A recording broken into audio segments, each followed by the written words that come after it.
The rain poured down against my apartment window, creating a symphony of taps and splashes that normally would have soothed me. Not tonight. Tonight, the storm outside only mirrored the chaos in my life. I curled up tighter on my worn couch, the springs digging into my back as I stared at my phone screen, the light illuminating my tear-stained face in the darkness. "Hey, babe. Emma has a fever again. We need another $400 for the doctor. I'm sorry, but I don't get paid until next week."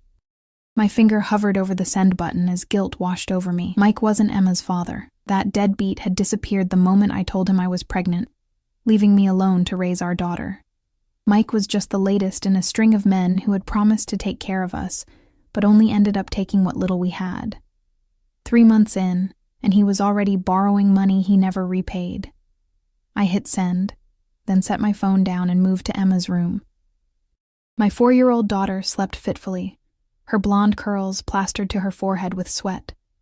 I placed my palm gently against her cheek, feeling the heat radiating from her small body. My heart constricted. I'd already given her the last of the children's Tylenol, and I couldn't afford more medicine until I got paid from my waitressing job at La Stella, an upscale Italian restaurant downtown. The sound of my phone vibrating pulled me away from Emma's bedside. I expected Mike's usual excuses about being broke himself, or promises to pay me back that would never materialize.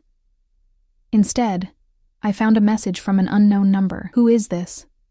I frowned, checking the number I'd sent the text to. My blood ran cold as I realized my mistake. In my exhausted state, I'd mistyped Mike's number by 1 digit. I quickly typed back, "I'm so sorry. Wrong number." The 3 dots appeared immediately. "You need $400 for a doctor?" I hesitated. Something about the directness of the question made me uneasy. "Yes, but that's not your problem. Sorry to bother you. Address." It wasn't even a question, just a command. I stared at the screen, bewildered. Who was this person? Why would they want my address? Emma coughed from her room, a painful, racking sound that tore at my heart. Desperation clouded my judgment. "What do you mean?" "Your daughter needs a doctor. Give me your address." A shiver ran down my spine. This stranger knew I had a daughter. Had I mentioned Emma by name in my text? I scrolled up and saw that I had. Still, something felt off about this interaction. My maternal instinct screamed danger, but my desperation whispered hope. "I can't accept money from strangers," I replied. "Smart, but your daughter is sick." Another coughing fit from Emma's room made my decision for me. What choice did I have? I typed my address, then immediately regretted it. What was I thinking? I could have called my mother, though she lived 3 hours away, or my friend Jess, though she was struggling financially herself. The reality was, I had exhausted all my safety nets. This wrong number felt like the universe throwing me a lifeline, however suspicious. 20 minutes later, a knock at my door sent my heart racing. I peered through the peephole and saw a broad-shouldered man in a dark suit, his face obscured as he looked down at something in his hands. This was a mistake. I shouldn't open the door. But before I could decide what to do, Emma called out for me, her voice weak and frightened. "Just a minute, sweetheart," I called back. Then, against every instinct for self-preservation, I unlocked the door and opened it a crack, chain still in place. The man looked up, and I felt the air leave my lungs. Dark eyes assessed me coolly from a face that belonged on a magazine cover. Sharp cheekbones, strong jaw dusted with stubble, and full lips pressed into a serious line. He was younger than I expected, maybe early 30s, with an expensive haircut and a watch that probably cost more than 6 months of my rent. "Sophia Jenkins?" His voice was deep, with the barest hint of an accent I couldn't place. "Yes?" My own voice came out as a whisper. He held up a paper bag from a pharmacy and an envelope. "Medicine and money. Take it." I stared at him, suspicion warring with desperation. "Why would you do this? You don't know me." Something flickered across his face. Amusement, curiosity. "Let's just say I have a soft spot for single mothers." Behind him, I noticed a black SUV idling at the curb. Another suit-clad man behind the wheel. The rain had slowed to a drizzle, and the streetlight caught on the droplets in this stranger's dark hair. He looked dangerous in a way I couldn't articulate. Not threatening, exactly, but like a caged predator, power held carefully in check. Emma coughed again, and the man's eyes shifted toward the sound. "Your daughter needs medicine." I closed the door, unhooked the chain with trembling fingers, and opened it again. He handed me the bag and envelope without a word. "Thank you," I said, clutching them to my chest. "I'll pay you back, I promise." The corner of his mouth lifted slightly. "I know you will." He turned to leave, then paused. "What's her name?" "Your daughter." "Emma." He nodded once. "Take care of Emma, Sophia." The way he said my name sent a chill down my spine, like he was tasting it. Before I could respond, he was walking back to the SUV, his movements fluid and confident despite the rain-slicked sidewalk. I closed the door and locked it, then leaned against it, my heart pounding. Inside the pharmacy bag, I found children's fever reducer, cough medicine, and even a small stuffed bunny. The envelope contained 5 crisp $100 bills. Tears pricked my eyes as relief washed over me. It was only after I'd given Emma her medicine and watched her fall into a more peaceful sleep that I realized the stranger had known my full name, even though I had never given it to him. The next morning, Emma's fever had broken. She sat at our small kitchen table, coloring and chatting with her new stuffed bunny while I made pancakes, her favorite. The mysterious man from the night before felt like a fever dream, but the medicine on the counter and the money in my purse confirmed he had been real. My phone pinged with a message. The same unknown number from last night. "How is Emma feeling today?" My hands trembled slightly as I typed back. "Better, thank you." "The medicine helped. I can't tell you how grateful I am." "Good. You're working at La Stella tonight?" The pancake I was flipping fell to the floor as I read his words. How did he know where I worked? I hadn't mentioned it in our brief conversation. I stared at my phone, a cold feeling spreading through my chest. "How do you know that?" The 3 dots appeared, disappeared, then appeared again. "I make it my business to know things, Sophia." I should have been terrified. Any sane person would have been, but something in me, the part that had been struggling alone for too long, felt a strange relief at the thought that someone was watching over us, however unsettling the circumstances. "Yes, I work tonight. 4 to midnight. Your babysitter reliable?" I thought of Kendra, the teenager from 2 floors down who watched Emma when I worked nights. She was kind, but often on her phone instead of paying attention to my daughter. "She's all I can afford," I replied honestly. 3 dots again. "Not anymore. Check your email." I grabbed my laptop from the counter and opened my email. There was a new message from a company called Elite Childcare Services. It detailed a full-time nanny service, already paid for 3 months in advance. The nanny would arrive at 3:30 today, with impeccable references and background checks already completed. "I can't accept this," I typed quickly. "It's too much." "You can, and you will, for Emma." The mention of my daughter sent a wave of conflicted emotions through me. On one hand, this level of interest from a stranger was deeply unsettling. On the other, the thought of Emma having proper care while I worked filled me with relief so profound, it was almost painful. "Who are you?" I finally asked. "Someone who can help you. That's all you need to know for now." I bit my lip, staring at the message. "Thank you," I wrote back, because what else could I say? "You're welcome, Sophia. Enjoy your day with your daughter." And just like that, the conversation ended. I stood in my kitchen, phone in hand, wondering what kind of person had that kind of money and power, and why they'd chosen to focus it on me. The nanny arrived precisely at 3:30 that afternoon. Ms. Chen was a middle-aged woman with kind eyes and a no-nonsense attitude.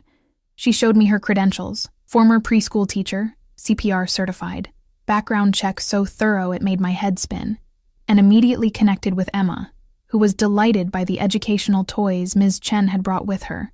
"The service said you're paid for 3 months?" I asked hesitantly as I prepared to leave for work. Ms. Chen nodded. "Everything is taken care of, Ms. Jenkins. Your daughter will be well looked after." As I walked to the bus stop, I tried to wrap my head around what was happening.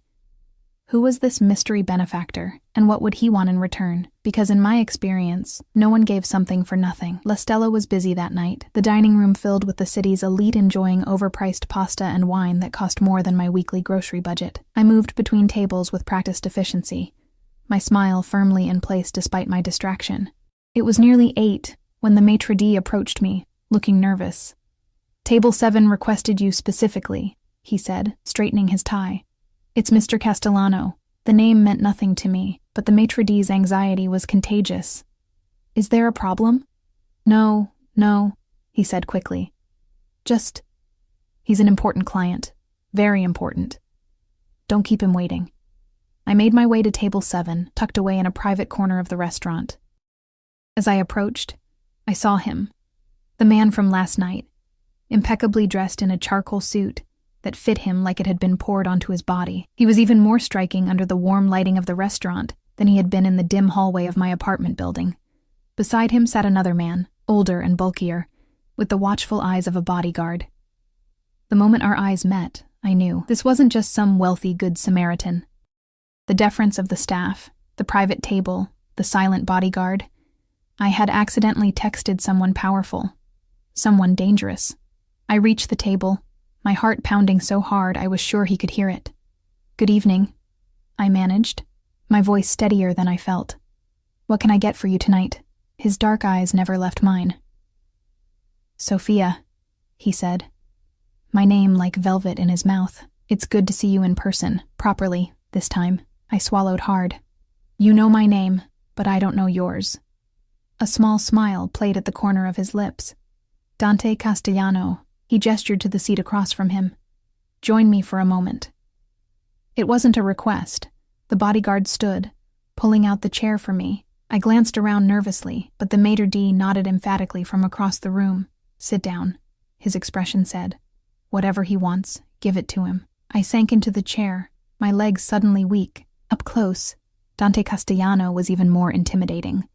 Not just because of his obvious power, but because of the intense focus he directed at me, like I was the only person in the entire restaurant. "How did you find me?" I asked, my voice barely above a whisper. He took a sip of his wine, a rich red that glimmered like blood under the restaurant's lights. "Finding people is what I do, among other things." A chill ran down my spine. "What other things?" His eyes held mine, and for a moment, I glimpsed something dark and vast behind them. "Business. Family matters." He set his glass down precisely. "How is Emma feeling?" The mention of my daughter from those lips made my maternal instincts flare. "She's better," I said cautiously. "Thank you for the medicine." "And Ms. Chen? Is she satisfactory?" I nodded, unable to look away from his intense gaze. "She's wonderful. But I don't understand why you're doing all this. What do you want from me?" Dante leaned forward slightly, and I caught the scent of his cologne, something expensive and subtle that made me think of dark woods and hidden places. "Let's just say your text message landed with someone who understands the importance of family, of protection." His eyes narrowed slightly. "Tell me about Emma's father." The abrupt change of subject caught me off guard. "There's nothing to tell. He left before she was born." "His name?"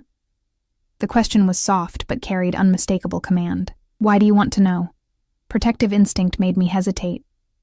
Though I wasn't sure who I was protecting, Emma's father certainly didn't deserve it. Dante's expression didn't change, but something in the air between us tightened.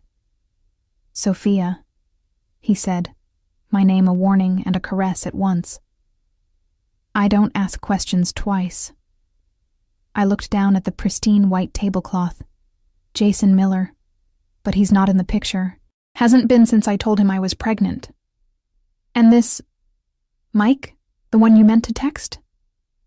Heat rushed to my face, embarrassment, anger at myself for getting into this situation. "Just a guy I've been seeing. It's not serious." "No," Dante said, with such finality that my eyes snapped back to his. "It's not." The way Dante said those words, "it's not," left no room for argument, as if he were stating an immutable fact rather than making an assumption about my relationship. A flutter of indignation rose in my chest, but it was quickly smothered by the reality of my situation. This man, whoever he really was, had inserted himself into my life with surgical precision. "Mr. Castellano," I began, trying to reclaim some control. "I appreciate your help, but Dante," he interrupted, his voice softer now. "Call me Dante. Dante." I repeated, the name feeling foreign on my tongue. I'm grateful for what you've done for Emma and me. Truly. But I can't help feeling there's something you're not telling me. Why are you really interested in us? He studied me for a moment, then signaled to his bodyguard, who stepped away to give us more privacy. Your text message, he said. It reminded me of someone I couldn't help. A shadow crossed his face, so quickly I might have imagined it. But I can help you. There was something almost vulnerable in that admission, at odds with his commanding presence. Before I could press further, he continued. I'm hosting a charity gala tomorrow night. You'll attend with me. Again, not a request. I opened my mouth to protest. I had a shift tomorrow. I had no suitable clothes. I couldn't leave Emma. But he raised his hand slightly. Ms. Chen is available. Your shift has been covered. His eyes gleamed with something like amusement. As for attire, you'll find something appropriate delivered to your apartment tomorrow morning. You can't just rearrange my life, I said, finding my voice at last. You don't even know me. But I'd like to. The intensity of his gaze made my breath catch. I find you intriguing, Sophia Jenkins. A woman who would do anything for her child, who works 2 jobs and still struggles, who accidentally texts a stranger rather than ask her deadbeat boyfriend for help again. He leaned forward slightly. I want to know more. I should have been frightened. I should have stood up and walked away, but there was something in his eyes, not just power and command, but genuine interest, and maybe even a hint of respect. It had been so long since anyone had looked at me like I mattered. I have tables to serve, I said finally, not agreeing to his invitation, but not refusing it either. He nodded, accepting the deflection. Of course, 7 o'clock tomorrow. A car will pick you up. I stood on shaky legs, feeling his eyes on me as I walked away. The rest of my shift passed in a blur of confused thoughts and racing heartbeats. Who was Dante Castellano? Why had my misdirected text sparked such interest? And why couldn't I stop thinking about the intensity of his gaze? When I arrived home just after midnight, Ms. Chen was reading in the living room. Emma was fast asleep, she reported, and had been cheerful all evening, no fever, good appetite. The apartment was spotless, dinner leftovers were in the fridge, and Emma's favorite outfit was laid out for tomorrow. Mr. Castellano called, she added as she gathered her things to leave. He said to tell you that the car will arrive at 6:30, not 7, so he'd already assumed I would accept his invitation. I frowned, torn between irritation at his presumption and a flutter of anticipation I didn't want to acknowledge. I couldn't sleep that night. I kept replaying our interaction, the commanding presence that filled the room, the way his accent thickened slightly when he said my name. I thought about Mike, too, unreliable, selfish Mike, who hadn't even bothered to text back about Emma being sick. The contrast between the 2 men couldn't have been starker. Morning came too soon. Emma bounced into my room at dawn, her fever completely gone, chattering excitedly about Ms. Chen and the new toys they'd played with. The relief of seeing her healthy washed over me like a wave, temporarily pushing away my confusion about Dante Castellano. As promised, a delivery arrived mid-morning. The box was elegant, cream-colored with a gold-embossed logo I didn't recognize. Inside, nestled in tissue paper, lay the most beautiful dress I'd ever seen. Midnight blue silk that shimmered like the night sky, with a modest neckline and a cut that would hug curves I'd forgotten I had after years of baggy waitress uniforms and cheap jeans. Beneath it were matching shoes, a delicate clutch, and a velvet box containing a simple but elegant sapphire pendant. I stared at the contents, running my fingers over the silk in disbelief. The dress alone probably cost more than 3 months' rent. There was a note, handwritten on thick cardstock. Blue to match your eyes, D. How did he know the color of my eyes? We'd met twice, briefly, in dim lighting. The thought that he'd noticed such a detail sent a shiver through me that wasn't entirely unpleasant. When Ms. Chen arrived in the afternoon, she brought another surprise.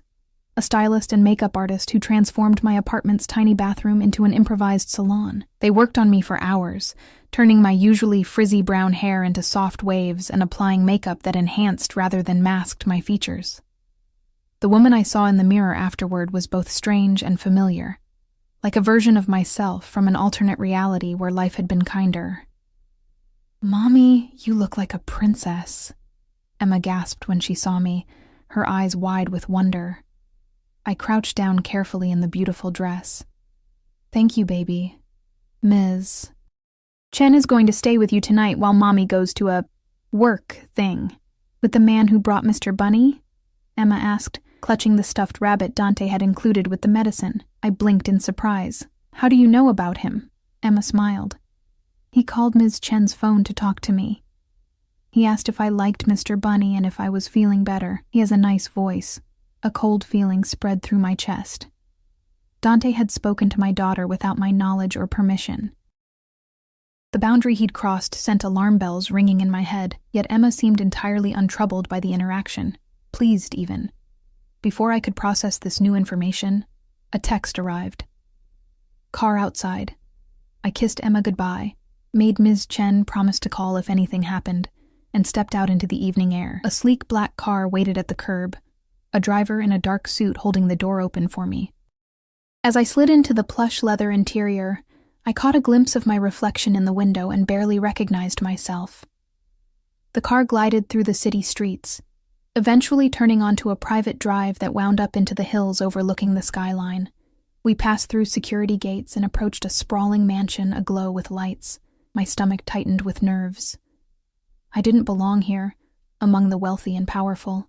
What was I doing? The car stopped at the entrance, where Dante stood waiting. He wore a tuxedo that made him look even more devastatingly handsome than before. His dark hair slicked back, his posture emanating authority. His eyes widened slightly as I emerged from the car, a reaction so subtle I might have missed it if I hadn't been watching him so closely. "Sophia," he said, extending his hand to me. "You look beautiful." His touch sent electricity through my skin. "Thank you for the dress," I replied. "It's too much." "It's exactly enough," he countered, placing my hand in the crook of his arm and leading me toward the entrance. "You deserve beautiful things." The interior of the mansion was opulent beyond anything I'd ever seen. Crystal chandeliers, marble floors, priceless art on the walls. Waitstaff circulated with champagne and hors d'oeuvres, while string musicians played in a corner. The guests were clearly the elite of the city. I recognized a few faces from magazine covers and news reports. "Who are all these people?" I whispered to Dante as he guided me through the crowd, his hand a warm presence at the small of my back. "Business associates, politicians, people who owe me favors." His mouth curved into a small smile. "Don't worry. You're the most interesting person here." I felt eyes on us as we moved through the room. Curious, speculative glances that followed our progress. Dante introduced me to a few people, important names I immediately forgot in my nervousness. He kept me close, his hand never leaving my back, as if staking a claim. We eventually reached a quieter area, a private terrace overlooking the city lights spread below like scattered diamonds. Dante dismissed the security personnel with a nod, leaving us alone. "You've been quiet," he observed, handing me a glass of champagne. "Having second thoughts about accompanying me tonight?" I took a sip, the bubbles dancing on my tongue. "I'm having third and fourth thoughts, actually. I don't belong in this world, Dante. And what world do you think I belong in?" His tone was curious rather than offended. I gestured vaguely at the mansion, the party, the view, all of this. Power, money, influence. I hesitated, then added what I'd been suspecting since our meeting at the restaurant. The kind of world where people call you Mr. Castellano and look terrified when they do. He didn't deny it. Instead, he studied me with those penetrating eyes. "You're not afraid of me." It wasn't a question, but I answered anyway. "I probably should be, but you're not." He moved closer, close enough that I could feel the heat radiating from his body.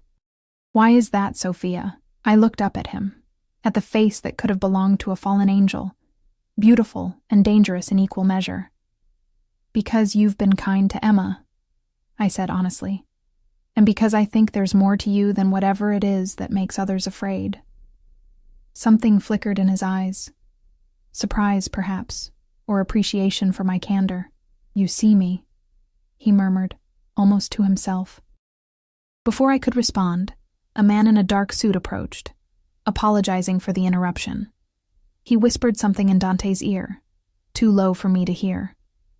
Dante's expression hardened, the warmth I'd glimpsed moments ago vanishing behind a mask of cold authority.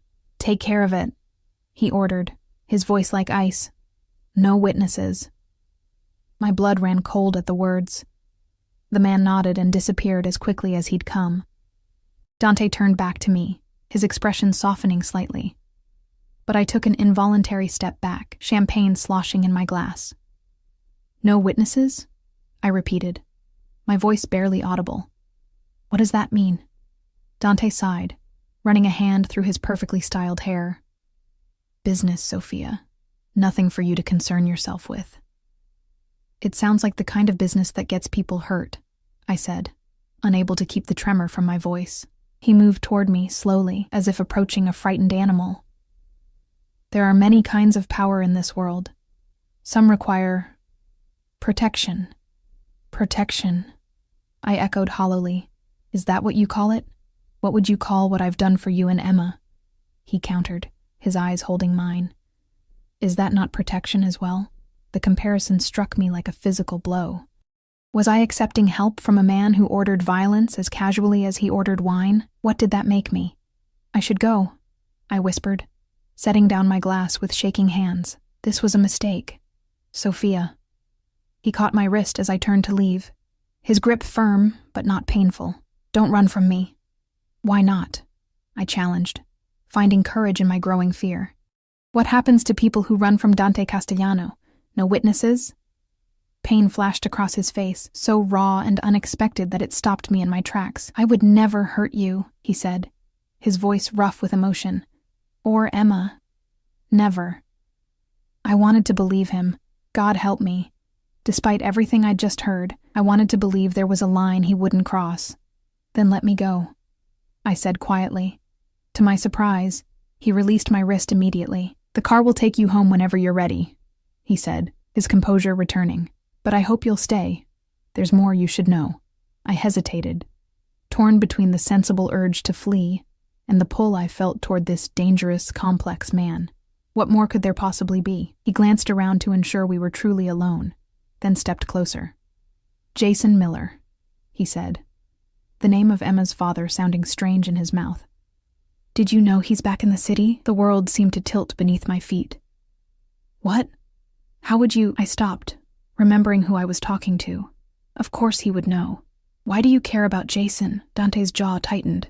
"Because he's involved with people who are dangerous, Sophia. People who don't care who gets hurt in their business dealings. People who might remember he has a daughter somewhere."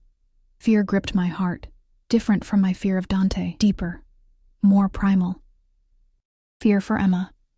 "Are you saying Emma could be in danger? Because of Jason?" "I'm saying," Dante replied carefully, "that the protection I've extended to you and Emma isn't just charity or interest. It's necessary." The world seemed to contract around me, narrowing to this moment, this revelation. "Tell me everything," I demanded, my voice steadier than I felt. Dante led me to a secluded bench on the terrace, positioning himself between me and the party inside, as if physically shielding me from the world beyond. "Jason Miller isn't just Emma's absent father," Dante began, his voice low. "He works for the Vasquez family. Even I, in my sheltered existence, knew that name. The Vasquez cartel had been in the news for years. Drugs, weapons, human trafficking. They operated mostly across the border, but had tendrils stretching into our city. As what? Some kind of dealer?" I asked, trying to reconcile this information with the Jason I had known. Selfish and irresponsible, but not a criminal mastermind. "As an accountant," Dante replied, his mouth twisting with contempt. "He launders their money, helps them invest in legitimate businesses, makes them look respectable." I shook my head in disbelief. Jason was studying finance when we met, but he could barely balance his own checkbook. "How could he possibly work for—" "People change," Dante interrupted, "especially when the money is good, and Jason's gotten very good at what he does. So good that he's attracted attention from both sides of the law." A horrible thought struck me. Is that why you've been helping us? To get to Jason through me? The idea that my misdirected text had been nothing but convenient timing made my stomach turn. Dante's eyes flashed. "No. My interest in you has nothing to do with him." "Then what?" Because if Emma's in danger because of Jason, I need to know everything. He hesitated, seeming to weigh his words carefully. The Vasquez organization is under pressure. Law enforcement on one side, rival organizations on the other. They're desperate, making mistakes, and desperate people look for leverage. Leverage, I repeated, the word tasting bitter. You mean Emma? Jason never mentioned having a daughter, Dante said, confirming my suspicion. But recently he's been asking questions, making inquiries about you, your location, your situation. Cold dread spread through me. After 5 years of nothing? Why now? Because the Vasquez family is looking for insurance policies, ways to ensure their key people stay loyal when things get difficult. Dante's expression darkened. Family members make excellent insurance. My head spun with the implications. So you're saying Jason might try to, what? Take Emma? Use her somehow? Or the Vasquez family might. Either way, it puts both of you at risk. Dante reached for my hand, his touch surprisingly gentle for someone who radiated such power. The night you texted me by mistake, I was already having Jason watched. When I saw your name in the message, I connected the dots. I pulled my hand away, needing distance to think clearly. So this whole thing, the money, the nanny, this dress, it's all just because I accidentally texted someone who happens to be watching my ex? Dante's expression remained impassive, but something flashed in his eyes. Hurt, perhaps. The coincidence of your text is what brought you to my attention, yes. My continuing interest is something else entirely. The intensity of his gaze made me look away. And what exactly is your interest, Dante? Because you still haven't told me who you really are, or why you'd be having Emma's father watched in the first place. He stood, buttoning his jacket in a gesture that seemed automatic. Walk with me. I followed him along a winding path through immaculate gardens, security personnel appearing and disappearing at a respectful distance. The night air was cool against my bare shoulders, and I suppressed a shiver. You asked who I am, Dante said at last. I'm the head of the Castellano family. We have business interests across the city, real estate, shipping, hospitality. Business interests, I echoed skeptically. Is that what you call it? A small smile played at the corner of his mouth. What would you call it? The Mafia, I said bluntly, no longer afraid to name what I'd suspected since our meeting at the restaurant. You're a mob boss. He inclined his head slightly, neither confirming nor denying. My family has protected this territory for 3 generations. The Vasquez organization wants to expand their operation here. I've been discouraging them. The pieces suddenly clicked into place. So Emma's father works for your enemies? Yes. And I accidentally texted you, of all people? Yes.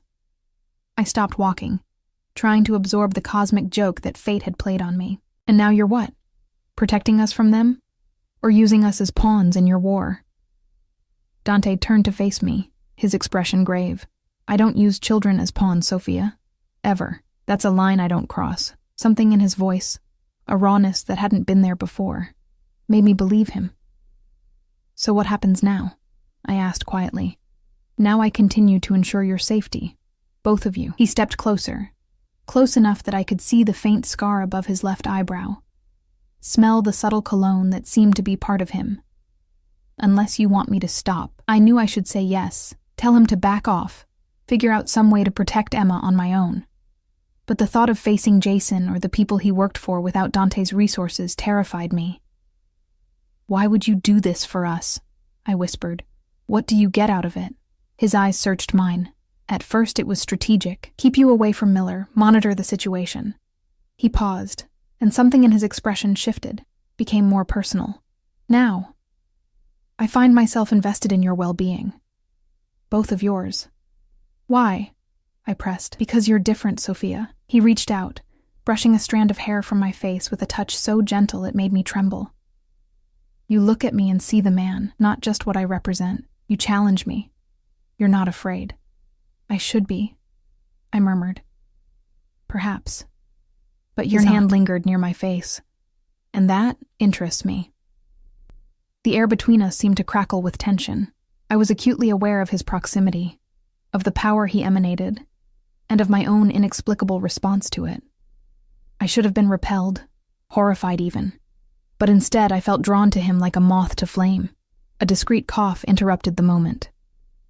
The same man who had spoken to Dante earlier had returned, hovering at a respectful distance. "What is it, Antonio?" Dante asked, not taking his eyes off me. "It's been handled, sir, but there's another matter requiring your attention. Inside." Dante nodded, dismissing him with a gesture. "I need to attend to this," he said to me, regret evident in his tone. "Will you wait?" I nodded, not trusting myself to speak. As he walked away, I sank onto a nearby bench, my thoughts in chaos. I had stumbled into a world I barely understood, with dangers I couldn't fully comprehend. And at the center of it all was Dante Castellano, a criminal, a protector, a contradiction I couldn't resolve. I pulled out my phone to check on Emma. Ms. Chen answered immediately, assuring me that everything was fine. Emma was asleep. The apartment was secure. I could hear the soft sound of classical music in the background. "Mr. Castellano has arranged for additional security in your building," Ms. Chen added, her voice matter of fact. "Very discreet. You won't notice them unless there's a problem." Of course he had. Dante seemed to think of everything. I thanked her and ended the call, staring at my phone screen. There was a text from Mike that I hadn't noticed earlier. "Sorry, babe. Tight on cash right now. Maybe next week?" I stared at the message, feeling nothing but a dull contempt. Mike had no idea about the world I'd stumbled into, the dangers surrounding Emma, or the protection we'd gained. He was irrelevant now, a reminder of a life that already felt distant. I deleted his message and blocked his number.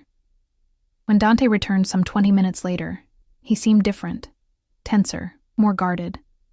"I apologize for the interruption," he said formally. "Is everything all right?" I asked. He glanced at me, seemingly surprised by my concern. "It will be," he replied after a moment. "Business complications. The kind that require no witnesses?" I couldn't help asking. Dante's expression hardened slightly. "You disapprove of my methods. I disapprove of violence," I corrected. "Especially if it's happening because of me." "Not because of you," he assured me. "This is an ongoing negotiation with the Vasquez organization. They're being persuaded to pursue opportunities elsewhere." I hugged myself against the night chill. "And if they don't? If they come after Emma?" Dante's eyes flashed with something dangerous. "They won't get near her, or you." He slipped off his jacket and placed it around my shoulders in a gesture that felt strangely intimate. "I protect what's mine, Sophia." The possessive statement should have alarmed me. Instead, it sent a forbidden thrill through my body. "I'm not yours," I said, though the words lacked conviction. He smiled, a predator's smile that made my heart race. "Aren't you? The moment you texted me, the moment I saw you at your door with your daughter sick inside, something changed. For both of us." He was right, though I was reluctant to admit it. Something had changed that night. A door had opened between two worlds, and I had stepped through it, perhaps irrevocably. "I should go home," I said, pulling his jacket tighter around me. "Emma might wake up and wonder where I am." Dante nodded, accepting my deflection. "Of course. My driver will take you." As we walked back toward the house, he kept a respectful distance, no longer touching me, but I could feel his presence like a physical force, drawing me in even as my better judgment urged caution. The car ride back to my apartment was silent, my thoughts too turbulent for conversation. Dante had insisted on accompanying me, sitting across from me in the spacious back seat, his eyes occasionally meeting mine in the darkness. When we arrived, he escorted me to my door, his security team remaining discreetly by the car. In the dim hallway of my building, with his jacket still around my shoulders, I felt the strange unreality of the situation. The midnight blue dress, the sapphires at my throat, the mob boss standing outside the apartment I could barely afford. "Thank you for tonight," I said awkwardly, slipping off his jacket and handing it back to him. "Keep it," he said. "It's cold in your apartment." The casual observation, accurate but impossible for him to know unless he'd been in my apartment while I was gone, reminded me of how much power he wielded. how easily he could insert himself into my life. "Have you been watching me?" I asked directly. He didn't deny it. "Protecting you," he corrected. "There's a difference." "Is there?" I challenged, finding courage in the familiar surroundings of my own hallway. Dante stepped closer, and I felt my back press against my door. "Yes," he said softly. "Watching is passive, protection is active. It requires intervention, commitment." His eyes held mine. "I'm very committed to your safety, Sophia." His proximity was overwhelming, his scent enveloping me. For a wild moment I thought he might kiss me, and even wilder, I wanted him to. But he only reached past me to open my door with a key I hadn't given him. "Ms. Chen will be here until noon tomorrow," he said, his voice regaining its businesslike tone. "I've taken the liberty of enrolling Emma in a better preschool, one with proper security. The details are inside." I should have been angry at his presumption, but all I felt was a confused gratitude. "Dante," I began, not sure what I wanted to say. He waited, his expression unreadable. "I don't know how to navigate this," I admitted finally. "Any of it." His face softened slightly. "You don't have to navigate it alone anymore."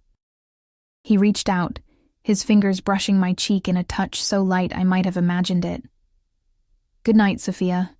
I watched him walk away, a dark figure of power and mystery, before stepping into my apartment and closing the door.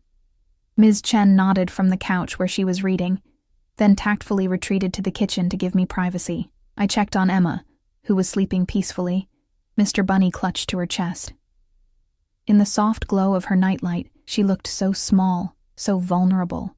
I thought of Jason, of the Vasquez family, of the danger Dante had described.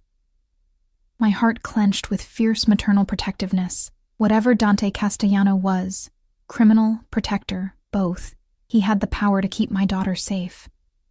And for that, I realized with a clarity that should have frightened me, I would accept almost anything. The next few weeks passed in a surreal blur. Dante had seamlessly inserted himself into our lives, transforming them in ways both subtle and profound. Emma started at her new preschool, a prestigious place with smiling teachers, an impressive curriculum, and security measures I tried not to think about too deeply. I no longer worked at La Stella. Instead, I'd been offered an administrative position at one of Dante's legitimate businesses, with flexible hours and a salary that made me dizzy the first time I saw the figure. Our apartment had undergone mysterious improvements. A new heating system, better appliances, reinforced locks. Nothing flashy enough to attract attention, but significant upgrades nonetheless. Ms. Chen continued to care for Emma when I couldn't, becoming something between a nanny and a family member. And Dante was a constant presence at the edges of our lives. He rarely visited the apartment, maintaining a careful distance that I found both frustrating and oddly respectful. But he texted daily, checking on both of us. Sometimes he sent gifts, books for Emma, a cashmere sweater for me when the weather turned cold. Always things we needed rather than ostentatious displays of wealth. I still hadn't figured out exactly what I felt for him. Gratitude, certainly. Fascination, undeniably. And something else. Something deeper and more dangerous that stirred whenever I thought of him. It was a Tuesday afternoon when everything changed. I was at work, reviewing contracts in the office Dante had provided, when my phone rang with the school's number. "Ms. Jenkins?" The director's voice was tense. "There's been an incident involving Emma. She's fine," she added quickly, "but we need you to come immediately." My blood turned to ice. What happened? Is she hurt? "She's unharmed, but upset. A man attempted to remove her from the playground. Our security intervened. The world tilted beneath me. I'm coming right now. Don't let anyone near her." "We've already called Mr. Castellano," the director said, confirming what I had begun to suspect, that the school had been instructed to contact Dante in any emergency. "His security team is here. Emma is safe."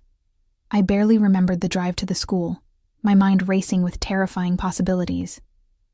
When I arrived, the building was surrounded by sleek black SUVs.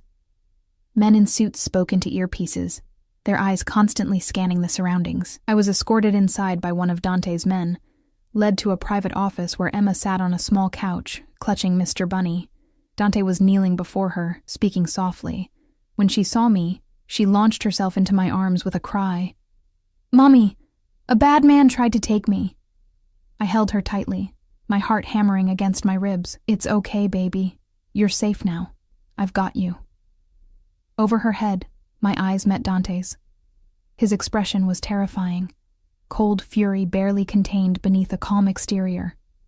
"The man has been detained," he said quietly. "We need to talk, but not here." I nodded, understanding the layers of meaning in his words. Emma clung to me, and I stroked her hair soothingly. "Can we go home?" she asked in a small voice. Dante shook his head. "Not yet, little one.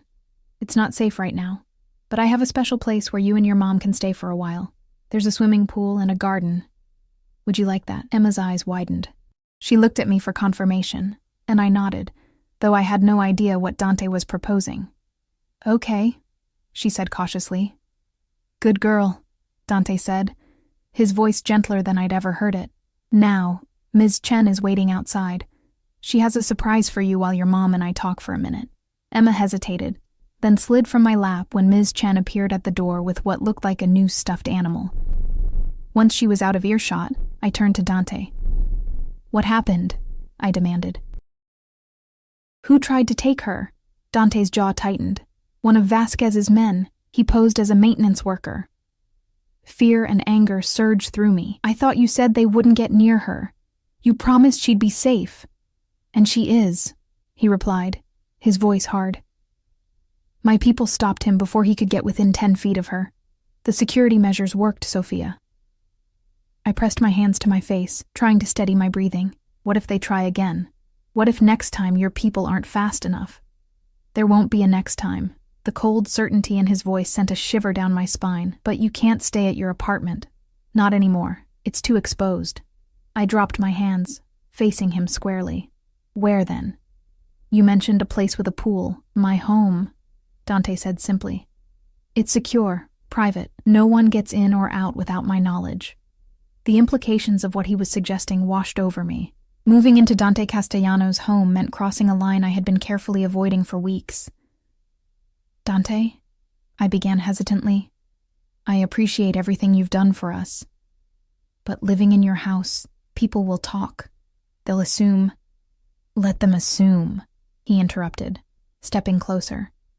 "Sophia, someone tried to take your daughter today. Does it really matter what people think?" Put that way, it didn't. Nothing mattered except keeping Emma safe. "How long?" I asked.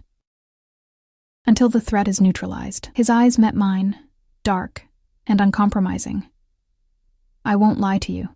That could take time." "And what exactly does neutralized mean in your world, Dante?" I asked, though I already knew.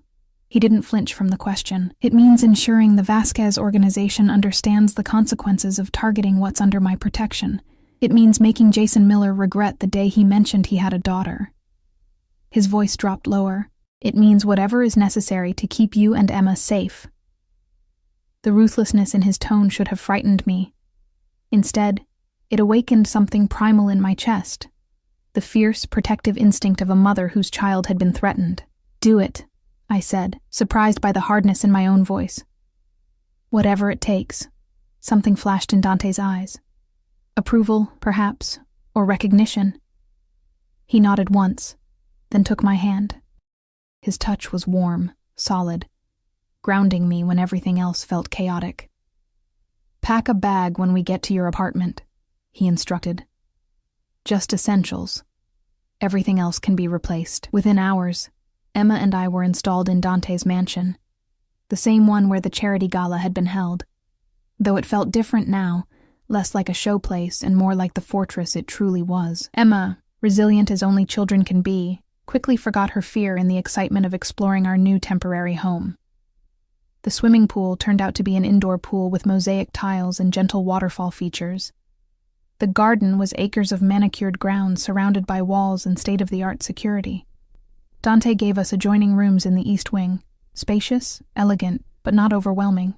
Emma's room had been hastily but thoughtfully prepared. with toys, books, and a canopied bed that made her squeal with delight. "It's like a princess castle, Mommy," she exclaimed, bouncing on the plush mattress. I smiled at her enthusiasm, relieved she wasn't traumatized by the day's events. "Yes, it is. But remember, it's just for a little while." "Because of the bad man?" she asked, her expression suddenly serious. I sat beside her, choosing my words carefully. "Yes, baby.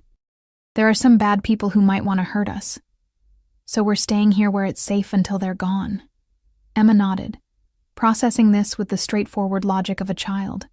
"Is Mr. Dante going to make the bad people go away?" The question caught me off guard. "Why do you think that?" She hugged Mr. Bunny to her chest.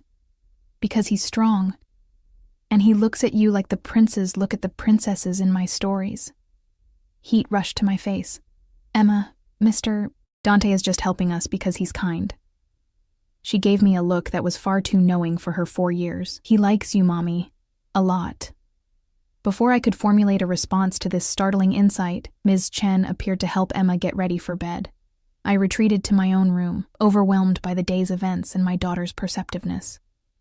My room was elegantly appointed in creams and soft blues, with a balcony overlooking the gardens.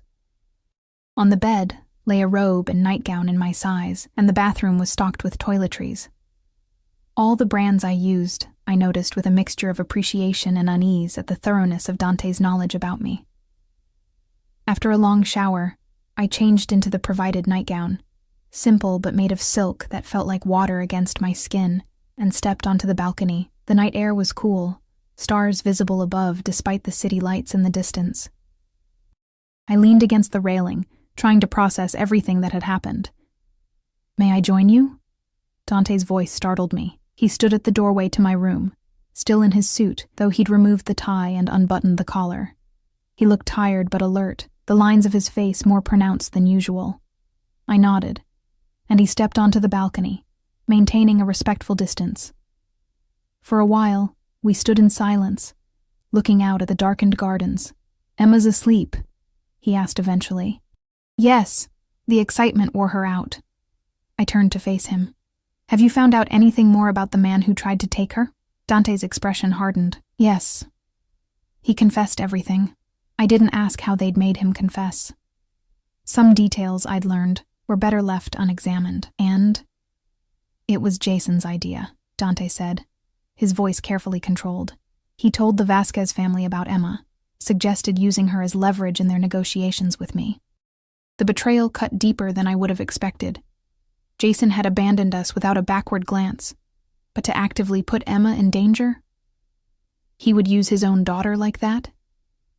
Men like Jason don't see children as people, Dante said quietly.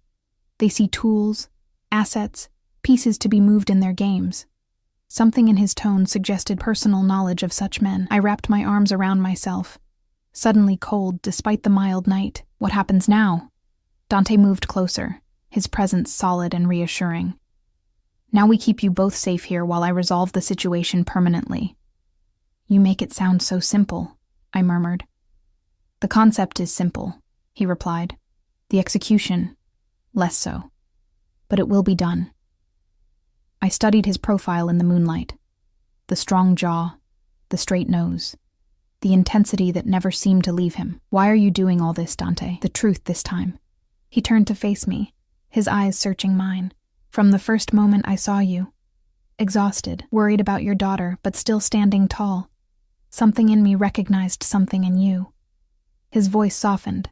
Strength, resilience, a willingness to do whatever necessary for those you love. He stepped closer. Those are qualities I understand. Qualities I respect. Is that all it is? Respect? I challenged, my heart racing as the distance between us narrowed. No, he admitted, reaching out to brush a strand of hair from my face. It's much more than that. The touch of his fingers against my skin sent electricity through me. This is complicated, I whispered. You're complicated. A ghost of a smile touched his lips. Yes. I barely know you, I continued, even as I leaned slightly into his touch. The parts I do know should terrify me. Do they? He asked, his hand now cupping my cheek. I closed my eyes briefly, acknowledging the truth. No. They should, but they don't. When I opened my eyes again, Dante was looking at me with an intensity that took my breath away. From the moment you accidentally texted me, Sophia, you became mine to protect. Now. He paused, his thumb tracing my lower lip. Now I want you to be mine in every way. The possessiveness in his words should have offended me, but instead, it awakened something primal and long dormant. In Dante's world, possession meant protection, devotion, absolute commitment.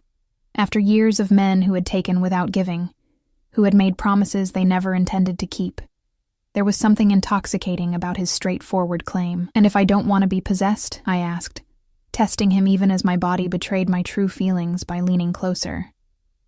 Then I'll continue to protect you and Emma, he said without hesitation. Nothing changes that, ever.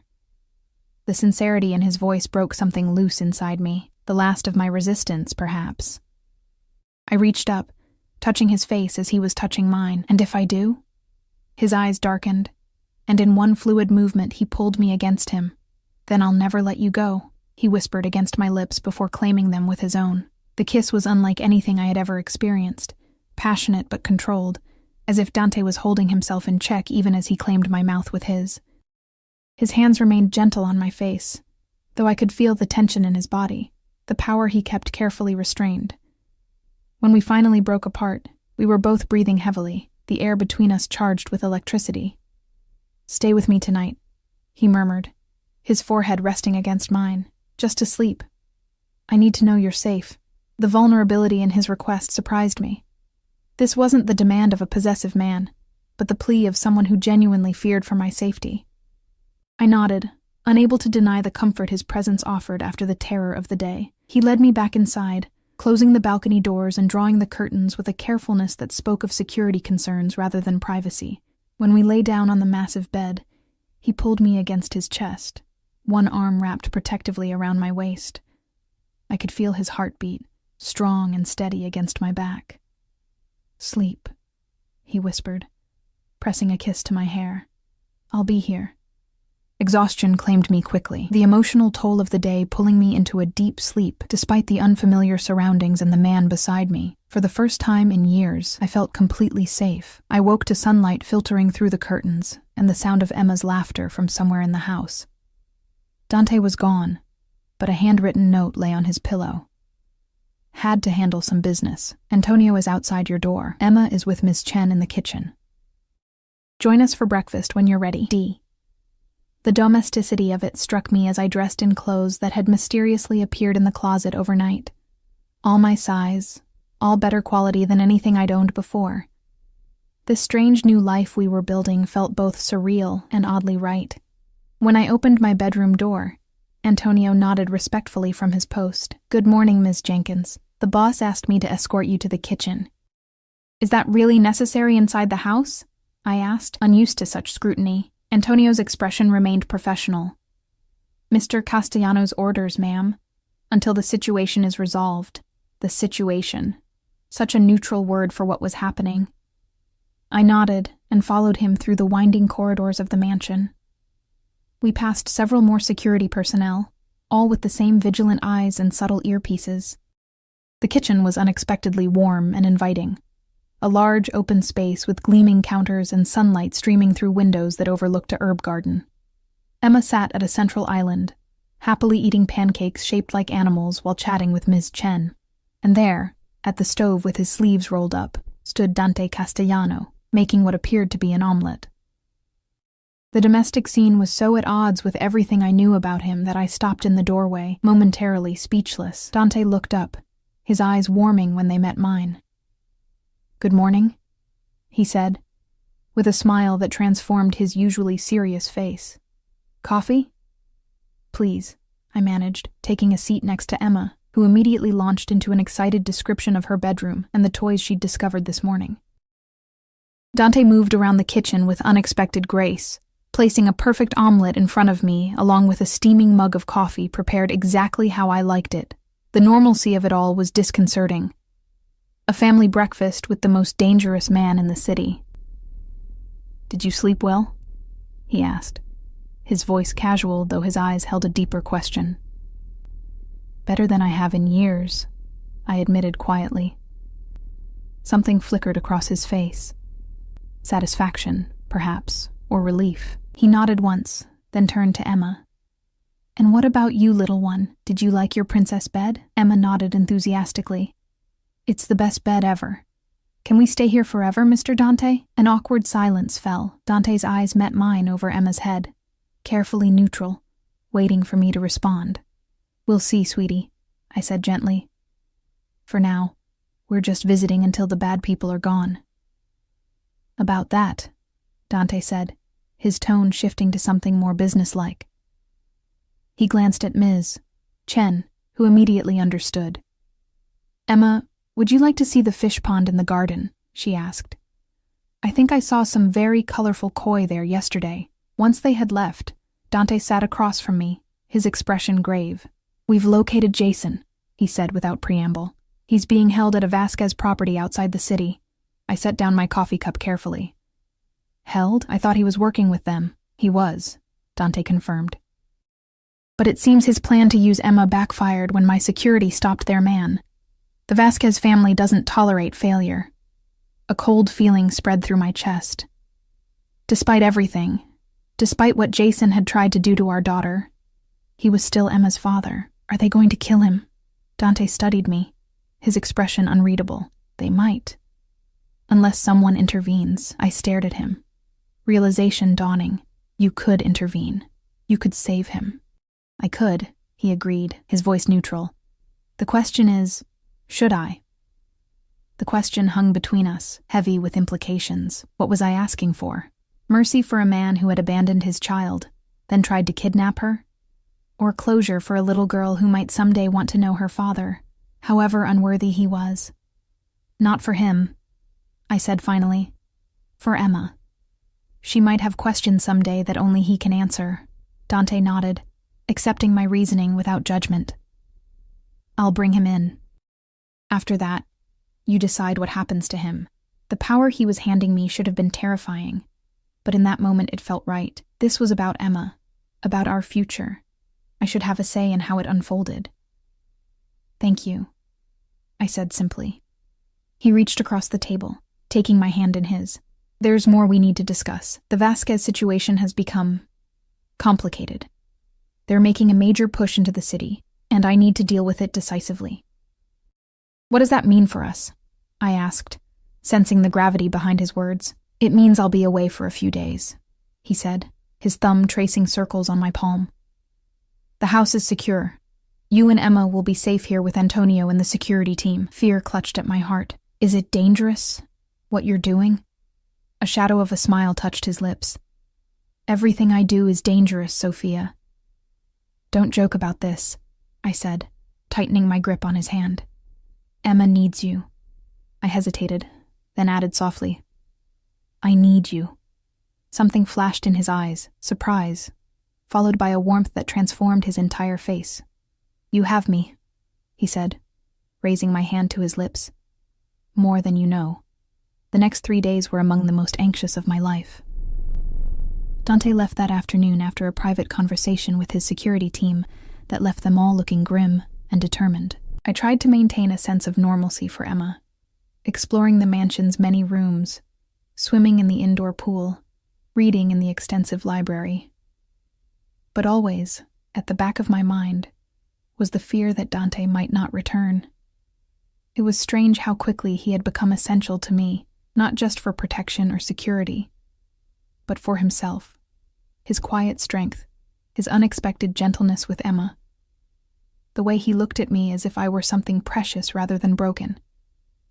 On the third night, I was reading in the library, unable to sleep, when Antonio appeared at the door. His usual stoic expression had given way to something like relief. Mr. Castellano has returned, ma'am. He's asking for you in his study. I hurried through the halls, heart pounding. When I entered the study, a masculine space of dark wood and leather, Dante was standing at the window, his back to the door.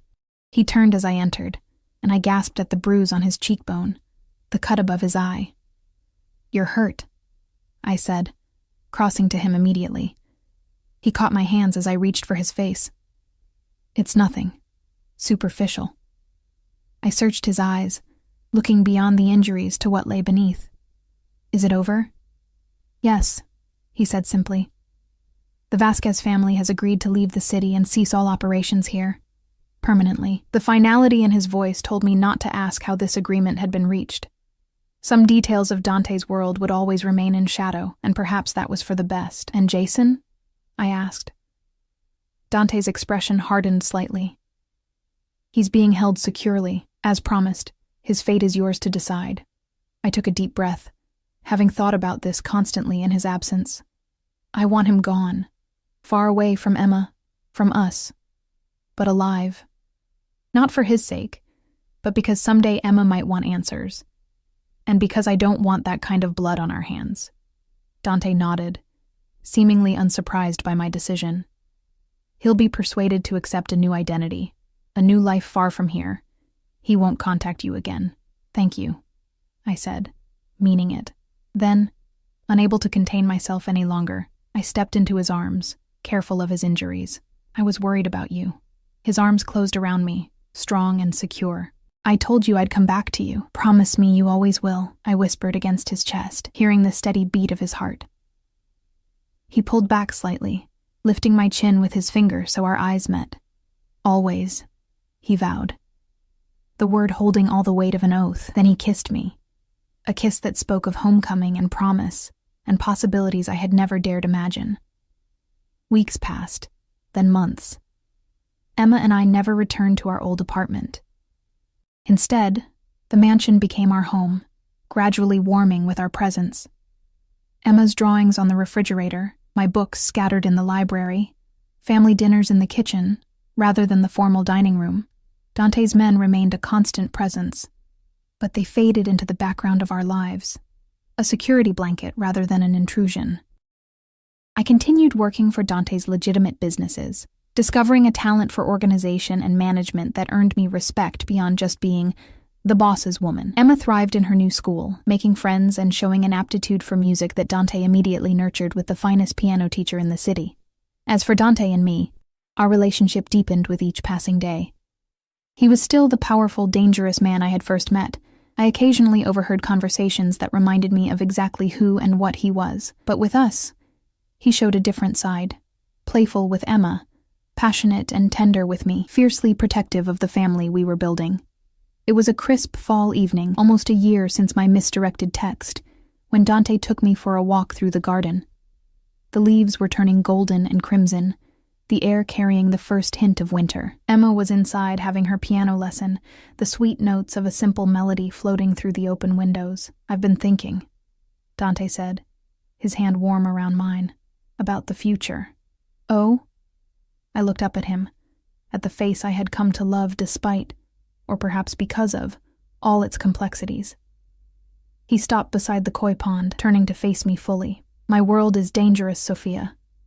I've tried to keep that separate from you and Emma, but there's always risk. A flutter of anxiety passed through me. Are we in danger again? Has something happened? No, he assured me quickly. But I want to be honest with you about what life with me means. The protection will always be necessary. There will always be parts of my business that you can't know about. There will always be enemies. I touched his face gently. I know who you are, Dante. I've known since that night at the restaurant. And yet you stayed, he said, wonder in his voice. Because I see all of you, I replied. The businessman, the protector, the man who makes animal pancakes for my daughter. I choose all of it. All of you. Something shifted in his expression, a vulnerability I rarely glimpsed. I need to know that choice is permanent, Sophia. He reached into his pocket and withdrew a small velvet box. I need to know you're mine, truly mine. My breath caught as he opened the box, revealing a stunning emerald-cut diamond set in platinum. It was elegant rather than ostentatious, perfectly suited to my taste. Marry me, he said, his voice rougher than usual. Be my wife, my partner, the mother of our family. Tears pricked my eyes as the full circle of our journey hit me, from a desperate text sent to a wrong number to this moment of absolute certainty. "Yes," I whispered. "Yes, I'll marry you." The smile that broke across his face was like sunrise, rare and beautiful and worth waiting for. He slipped the ring onto my finger, then pulled me into his arms, kissing me with a tenderness that belied his strength. "Mommy, Mr. Dante." Emma's voice rang out as she ran toward us across the lawn, her piano lesson evidently finished. She skidded to a stop beside us, her eyes immediately drawn to the sparkling ring. "Is that a princess ring? Are you going to be my new daddy now?" Dante knelt down to her level, his expression serious. "Would you like that, Emma? If I became your daddy," she considered this with the directness of childhood, "will we still live in the castle?" He laughed, the sound rich and genuine. "Yes, little one. We'll still live in the castle. And will you still make pancakes and keep the bad men away?" His eyes met mine over her head, full of promise. "Always." Emma threw her arms around his neck. "Then yes, I want you to be my daddy." As I watched them together, this dangerous, complex man and my innocent daughter, I marveled at the strange path that had led us here. A wrong number that turned out to be exactly right. A text message that had changed everything. Life with Dante Castellano would never be simple. There would always be shadows in our world, dangers kept at bay by his power and influence. But there would also be this: love, protection, family. A man who would move heaven and earth to keep us safe. A father for Emma who would teach her strength and loyalty. A partner who saw me completely and wanted me anyway. As Dante stood, lifting Emma into his arms while reaching for my hand, I knew with absolute certainty that I had found my home.